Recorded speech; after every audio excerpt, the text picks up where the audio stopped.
Hi, China is undergoing right now phenomenal changes. They seek global legitimacy. They're talking about Industry 4.0, which probably has got to do with robotics and IoT and technologies such as that. They seek digitization of the economy, and we have a president in China that could have a term which is lifelong. It's at a time like this, Sapnesh went to China. He had a whirlwind, very immersive trip where he went to 6 cities in 9 days. So we sit with Sapnesh and we seek his views on his top of the mind views on his visit to China. Sapnesh, what was it like after 15 years? Yeah, you're right. I visited China for the first time on an official visit, but after 15 years. 15 years ago, I went to a city called Chongqing, probably the largest city in the world. That's the only city I spent time in. And I went there to adopt my younger daughter. So it was a completely different experience compared to the one that I had. Last time around, I stayed in one city for 3 weeks. This time around, it sounded like I went to 6 different cities in less than a week, but you said it was 9 days, so I agree it was 9 days. Very, very different. China has changed remarkably.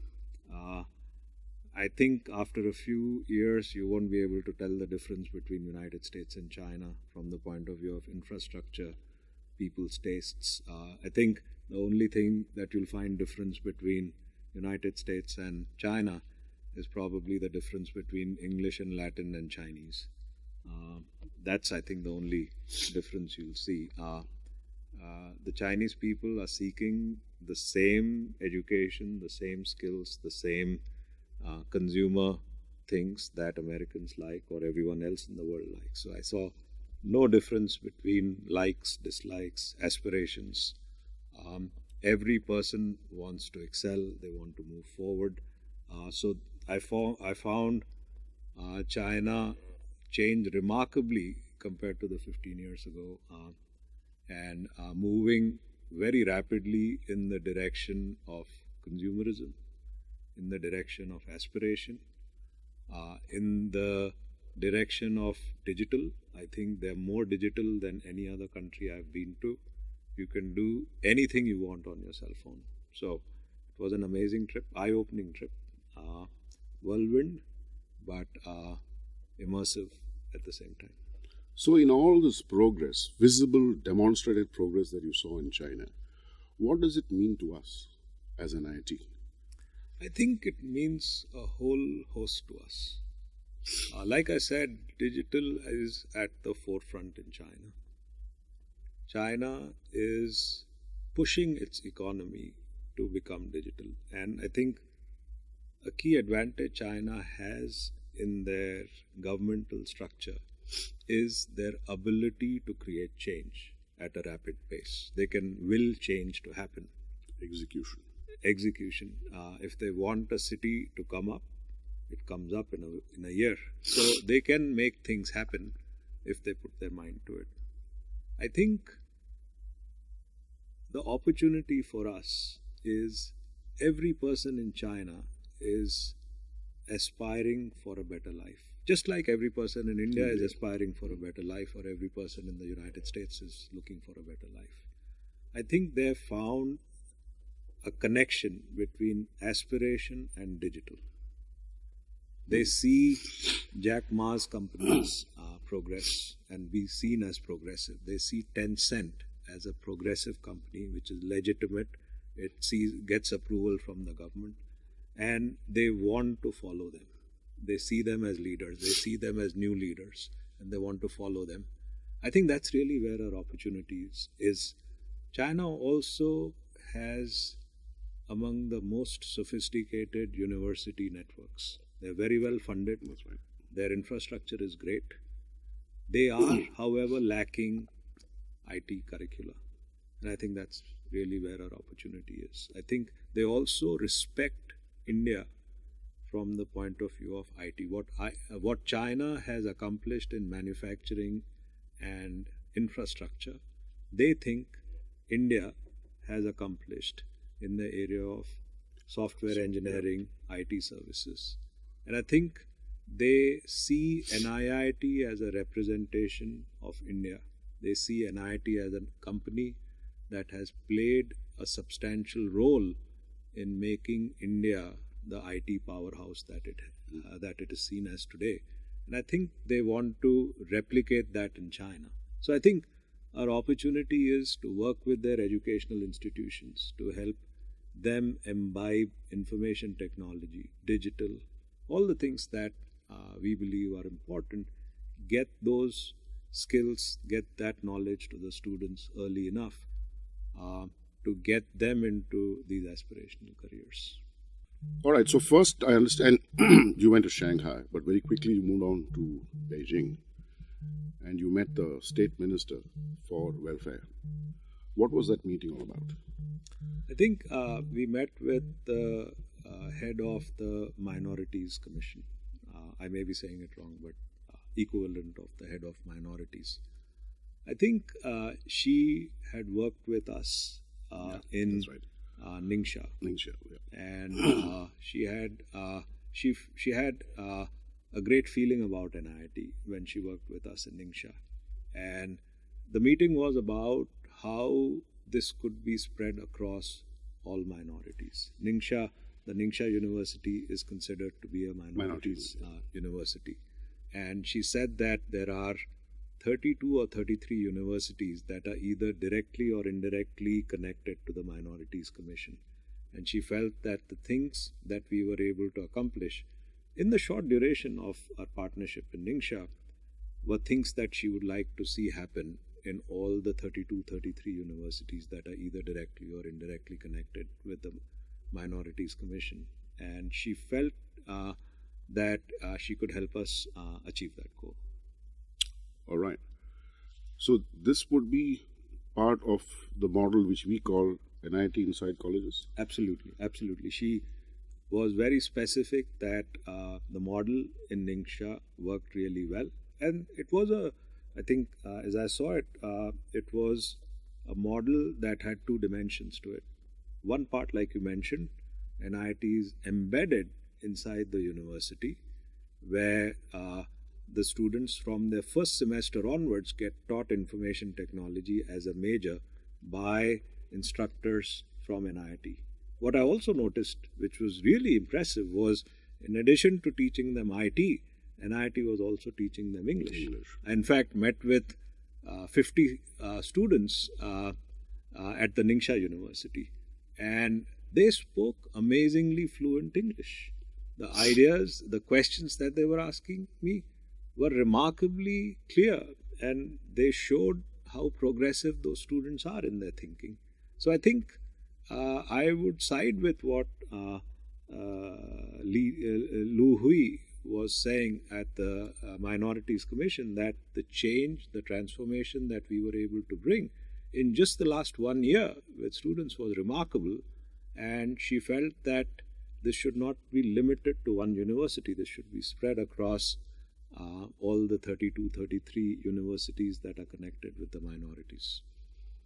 So you do believe that this model would scale up and should scale up? I think it should. I don't see why we should have an ambition that's less than working with 200, 300 universities. I think it's highly scalable, highly doable. I think also I missed talking about the second dimension, which was the Ningxia University also created a program by way of which they could partner with NIIT to have their students, especially students who are in the 7th semester, to do project work at an NIIT center where they go through an immersive program. Now, interestingly enough, NIIT has set up these project centers in software parks. So I had the fortune of meeting with 5 of our students who graduated from this program and are now working with one of the companies called HopeSoft in the software park. And they showed me all the amazing things that they're doing. And then I went and met with their managers as well. And the managers said that these guys had all the skills that they were looking for. So it's a very interesting partnership where students from the Ningxia University get to do project work at NIIT, which is relevant for employers in the software park. a great cycle. And I think we can put this cycle in 200 plus universities. So could that be a very strong strategy that we should focus on in China? Absolutely. And I think what you have in China is a great thing. I think Kamal, Stephen, Amy, and the management team have done a really good job in making that work for the 15 or so universities that we work with. I think the opportunity is to scale it in China, and don't keep it in China, scale it in India as well, because the opportunity that's there in China is also there in India. Yet another thing that when we implemented the NIIT Inside was to piggyback on college infrastructure. Absolutely. So China was big on infrastructure and still is. And that is another reason why we said, why don't we try that route? Absolutely. There is no doubt about that. China is big on infrastructure. They have the best infrastructure, probably in the whole world. And it would be a shame if we cannot leverage that. Leverage that. Okay. And then from Ningxia, I think you went down south to Kunming. Yes. What happened there? That was an amazing experience. Believe it or not, so we met with the president of the Kunming University, President Na. In addition, we met with the management team at the Yunnan University and another university called the Yunnan Minja University, the Minorities University. So we met with 3 different universities. What was most amazing was that I realized that Kunming, or the Yunnan province, is closer to India than any other place in China. That is correct. And interestingly enough, I was not the only person who knew it. The people who were hosting us knew it as well. So one afternoon, we got the message that they would like to take us to a movie. And it turned out to be, they didn't say which movie they were going to take us to. But when we reached the theater, it turned out to be a Hindi movie. Believe it or not, Kamal and I were the only Indians who were watching that movie. The hall was full. It was, I think, 100 folks, out of which 2 were Indian and 98 were Chinese. And everybody was crying in that movie, including the Chinese. So I think the point I was trying to make is that they are very well aware of India, very well aware of Indian culture, very well aware of what how India can benefit them, very well aware of India's position as an IT powerhouse, and they would like to see how they can benefit from partnerships which can bring that skill to China. Did you get a feeling, for example, in the press in India, there is a certain animosity that I see between India and China. Do you get a feeling of that animosity in China? None. I did not see any. I think they had open arms. They want to work with us. And maybe that's because NIIT has made the investment of being there for 20 years. I think from a China perspective, they will not trust anyone who shows up. You have to be there to win their trust. And I think you and your team have created that trust, that bank balance of trust, which gets us to partner with them, that gets us to create a trusted relationship with the universities. Did you also see a difference in the way the brand is in India? In India, NIIT is a household brand. Everybody knows NIIT. I don't think that is true in China. However, there's a certain respect that the brand has in the government circles, particularly in the government circles. Did you get a sense, feel of this? See, I think the level of meetings that we got, I got to meet with 3 vice governors. I got to meet with the head of the Minority Commission. I got to meet with the presidents of every university that we visited. And in addition to the presidents, the Dean of IT, the Dean of Computer Science, and so on and so forth. So these things don't happen on their own, or they don't happen if you get up one morning and start making phone calls. They happen because there is a trust that the brand has gained because of the hard work that has happened over the last 20 years. But I think the other thing I would say is we are in good company. I saw 3 NIIT centers. One of the NIIT centers was right next to Tencent. The size of the logo and the size of the building were the same.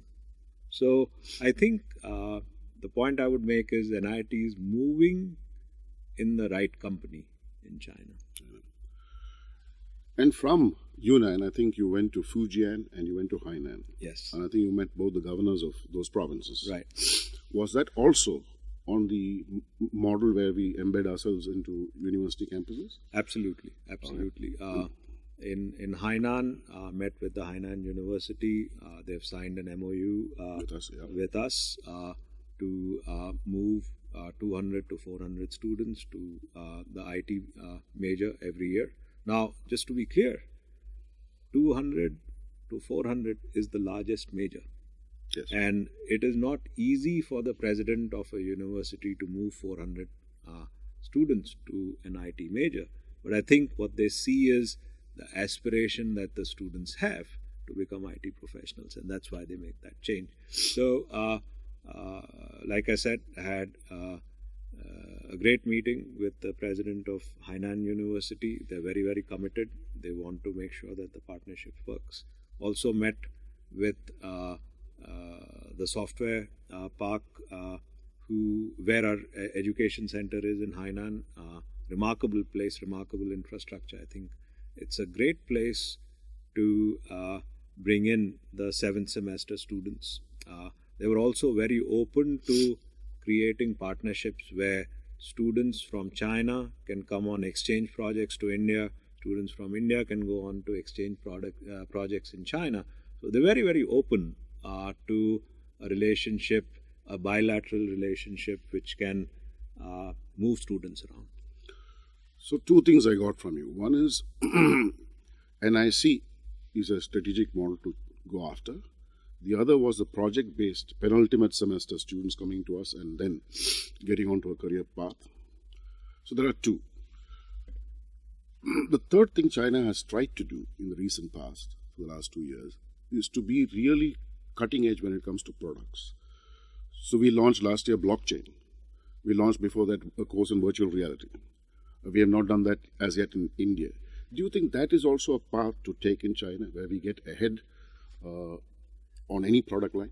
Absolutely. I think we have to work with a combination of creating a great foundation. So when we start working with students in semester 1, semester 2, semester 3, it's very important to create a great foundation. Get them, actually teach them to become great learners. And that's a skill that's critically important. So create a great foundation. But as they come to the 7th semester, it's very important for them to learn all the advanced technologies that are going to be relevant for them going forward. So whether it's blockchain, whether it's AI, whether it's data analytics, whether it's data science, these are all the technologies that are going to be important for our students in China, just as they are critically important in India. The other question which I came across for the last 20 years or more is, why the heck are we creating competition? Why should we be in China? Is that not being anti-India? What are your views on this? See, I think world is a big place. At the end of the day, there are still 6.5 billion people. I think IT has the potential for changing the world. It has changed the world in a big way. And I think at the end of the day, people aspire to be better. And I think if we can play a role in helping them meet that aspiration, whether they were born in China, whether they were born in India, whether they were born in the United States, to me doesn't matter. I think being able to impart education is a gift, and I don't see a reason why we should keep that localized. Wonderful. So this has been an answer which I have been also giving.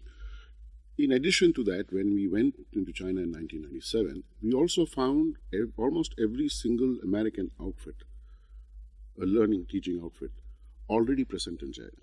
So it's not as if they were waiting for us to come and train them. They would get it done in any case.